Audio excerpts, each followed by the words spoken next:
ইসলামে কোনো মহিলা নবী কেন নাই? এই প্রশ্ন যিনি করেছেন তার কাছে আমার প্রশ্ন, আপনার মায়ের গর্ভে আপনি কেন এসেছেন? আপনার বাবার গর্ভে কেন আসেন নাই? আপনার ভাই বোন 4 জন 5 জন 6 জন যে কজনই আছে, এই ভাই বোনের সবাই মায়ের গর্ভে কেন আসছেন? 2 জন মায়ের গর্ভে আসলে 2 জন বাবার গর্ভে আসতেন, এটা কেন নাই? এটার উত্তর দেন। আপনি নিশ্চয়ই বলবেন যে না, এটা তো বাবার গর্ভে আসার মতো না, এটা তো হয় না। মায়ের গর্ভে সন্তান আসে, বাবা লালন পালন করে উপার্জন করে খাওয়ায়, বাকিটা মা দেখে। তো আল্লাহ রাব্বুল আলামিন পুরুষদের জন্য কিছু ডিউটি দিয়েছেন, মহিলাদের জন্য কিছু ডিউটি দিয়েছেন। আল্লাহ পুরুষদেরকে সৃষ্টি করেছেন কিছু ডিউটির জন্য উপযোগী করে, মহিলাদেরকে সৃষ্টি করেছেন কিছু ডিউটির জন্য উপযোগী করে।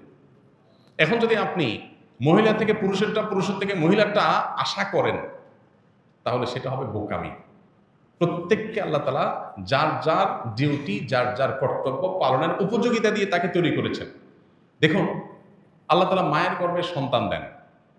গর্ভের ধারণের এই যে সময়টা, মায়েদের যে কষ্টের সময়টা 10 মাস, এই সময়টা কি বাহিরে রাস্তাঘাটে মুভমেন্ট, অফিস আদালত, ব্যবসা বাণিজ্য, মাটি কাটা, বাহিরে কাজ করা, এই কাজগুলো গর্ভাবস্থায় উপযোগী না বাসায় রেস্ট করাটা বেশি উপযোগী?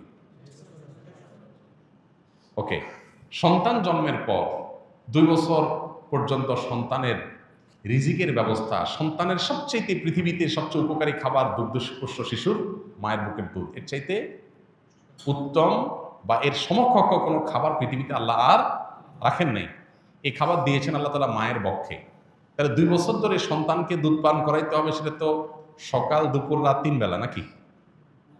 3 বেলা না খাওয়াইতে হবে সন্তানকে? কত বেলা খাওয়াইতে হয়? অগণিত বেলা। সকাল থেকে রাত পর্যন্ত কতবার খাওয়াইতে হয় তার কোনো ঠিক ঠিকানা। ওর যখন ক্ষুধা লাগবে তখন সে কেঁদে উঠবে। সেটা হতে পারে রাত 2টা, হতে পারে সকাল 10টা। ঠিক না ভাই? ঠিক। তাহলে সারাদিন রাতে যে কোনো সময় সন্তানকে দুধ খাওয়াতে হবে। এটার জন্য উপযোগী কি অফিসের চেয়ার নাকি বাসা বাড়ি? আল্লাহ তাআলা নারীর বডি স্ট্রাকচারের মধ্যে যেসব জিনিসগুলো দিয়ে দিয়েছেন, সেখানেই কিন্তু ইন্ডিকেশন আছে যে তার কর্মস্থল কোথায় হবে, তিনি তার ডিউটিটা কোত্থেকে পালন করবেন।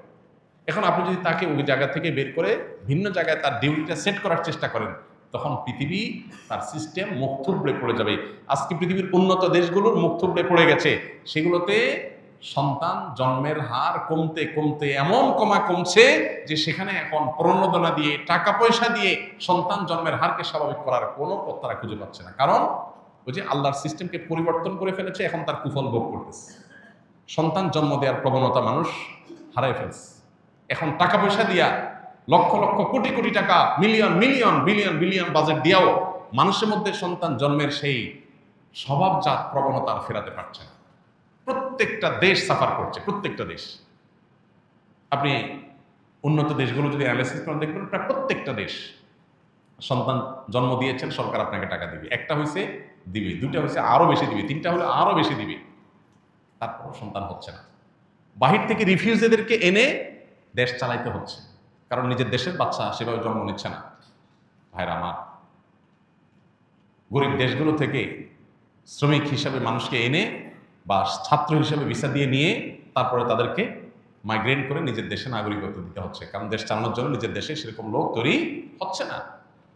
আল্লাহর সিস্টেমকে পরিবর্তন করতে গিয়ে পৃথিবী বহুবিধ চ্যালেঞ্জের মুখোমুখি হয়েছে, আরো হবে। বিধায় কেন আল্লাহ তাআলা পুরুষদেরকে নবী বানিয়েছেন?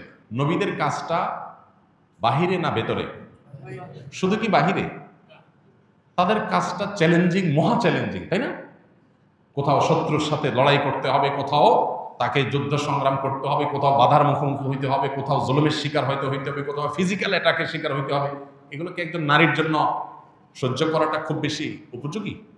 তাহলে হ্যাঁ, নারী অনেক কিছুই করতে পারে, আল্লাহ তাআলা তাকে অনেক ক্ষমতা দিয়েছে। দেখুন, যে পুরুষ বীর হবে, নারী তাকে জন্ম দিবে, এর চেয়ে বড় গৌরবের বিষয় কি? যে পুরুষ বীর হবে, নারী তাকে গড়ে তুলবে, বীরের মা হবে, এর চেয়ে বড় মর্যাদার বিষয় কি? মর্যাদা দেওয়ার নাম করে আমরা এখন যা করছি, এটা পৃথিবীকে পশ্চাৎমুখী করবে। যেটাকে আমরা অগ্রগতির মাধ্যম মনে করছি, সেটা আসলে আমাদেরকে পেছনের দিকে নিয়ে যাবে। বিদায় বিষয়ে আমাদেরকে সতর্ক হতে হবে, সচেতন হতে হবে। আল্লাহ রাব্বুল আলামিন যাকে দিয়ে যে কাজ নিতে চান তাকে সেইভাবে তৈরি করেছেন। আপনি এটাকে উল্টাতে চাইলে সেটা হবে না। অতএব আল্লাহ তাআলা কেন পুরুষদেরকেই শুধু নবী বানিয়েছেন, মেয়েদেরকে কেন নবী বানান না, এর মধ্যে এটার উত্তর আছে। আল্লাহ আমাদেরকে বোঝার তৌফিক দান।